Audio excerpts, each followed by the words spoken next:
Hey folks, good Sunday morning to you. Wrapping up the Indianapolis round of Monster Energy Supercross, Jason Weigandt here. If we look back, it's really a shame to think that an 8-month Supercross journey, 5 months of racing, and about 3 months of preseason prep with training and testing with the riders and teams, can be so easily summed up with a bunch of small moments. But it looks like this 2018 championship, if it ends the way we think it does, it's going to be like the Cliff Notes season. You're going to be able to describe it so easily 10 or 20 years from now. It's this simple. Jason Anderson, very consistent all season long. Marvin Musquin wins the opener, crashes out of round 2. That hurts his championship hopes. Eli Tomac leading round 1, crashes out. That hurts his championship hopes. Ken Roczen, he was in title contention, second in points after about 5 races. He crashes out, hurts his arm. He's done. Jason Anderson has done what everybody says they need to do at the ever-boring, ever-cliche Anaheim 1 preseason press conference, when all the riders say, look, it's not about any one race, it's a long season, I've just got to stay healthy and consistent. Anderson was the only one of the contenders to be able to do that, and he proves it again in Indianapolis. He's dealt with adversity several times this season. A rough one in Daytona, he was able to scratch and claw his way forward for points. At Indy, he was stuck behind some other riders, Tyler Bowers and Cooper Webb, who were down in turn 1.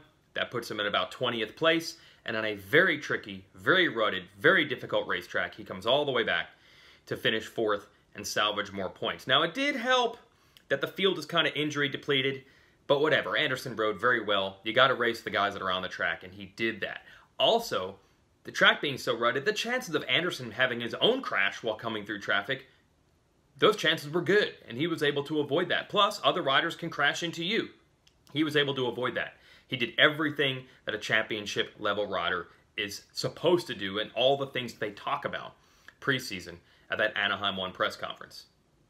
But this Indianapolis race review, brought to you by the folks at Troy Lee Designs, is really about something else. Marvin Musquin. Look, Marvin won by nearly 30 seconds. Eli Tomac, it was a big talk last week that he won by 20. Marvin actually upped it here. He's so good on these rutted technical tracks, avoiding those types of mistakes.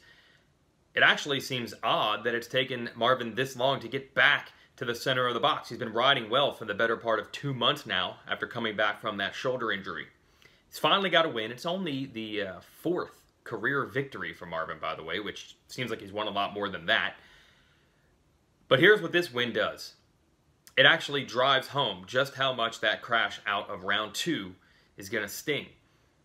Marvin didn't score points at round 2 at Houston, struggled the next week as the shoulder injury. He's trying to recover from that. He left that race down 34 points to Anderson in the series standings.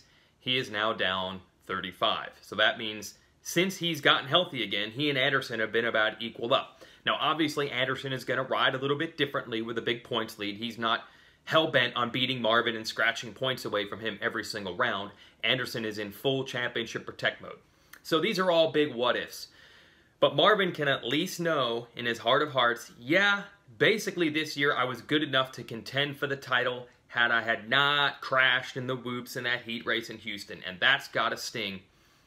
But that's racing, man, and he even alluded to it in the post-race press conference here at Indy, saying the same thing happened in Lucas Oil Pro Motocross last year. He had a knee injury when it looked like he was right there for the title. He was able to come back, but it was too little too late, and he couldn't overcome the lack of points at that time. And then Tomac, he has the same story. He crashed out of the opener while leading. We got the full Eli Tomac menu at Indy. Tomac was running right behind Musquin. It looked like halfway through the race, a battle between them was beginning to brew. Tomac crashes. He's seen sitting on a tough block. 2-minute lap time. It looked like he was done. Then he actually got back in the race and was almost unlapping himself at one point, running in the 47-second range lap times. He was actually going faster than Marvin, who was up front just trying to protect his lead. Really strange from Eli Tomac, but we've seen, again, the full menu from Eli all year. Great races, bad races, in-between races, and then we got all of it in one night. It's just kind of the way this season has gone for a lot of these guys, except for Anderson. So this is the chance for others to take advantage. We've had a lot of injuries in the field. You have a very gnarly track at Indy, which leads to wild variations in results. Well, for a while, it looked like it was going to be Brock Tickle who really needed a good result. It has not been this big breakthrough season that a lot of people expected from Tickle. The same program Ryan Dungey was on, winning championships the last 3 years. Tickle has basically been standard Brock Tickle all year. But Brock Tickle has always been good on rough, rutted racetracks like we saw in Indy, and he was good again. It looked like he might finish second for a while as he battled his way to the front, passing Dean Wilson, but then he made a mistake, and then Wilson had a chance to make a pass, got inside. Wilson later apologized and said he had arm pump and was just barely trying to hang on. Wilson is the one that takes advantage best. He gets on the podium, shockingly, the first ever 450 Supercross podium in Dino's career. Someone has got to take advantage when the field is depleted and the tracks are tough and to get some big results. And this time it was Wilson getting it done. And you never know, you get that one breakthrough, could lead to a lot more of those. Justin Brayton, by the way, was on the podium again. He's been right there in contention for podiums all year, so that's not really a big surprise. Tickle's got to wonder, what could have been? It's the one that got away. As for Marvin, well, he's going to feel that to an even higher degree. He's going to look back at that crash in Houston and say, man, that could be the one that made all the difference.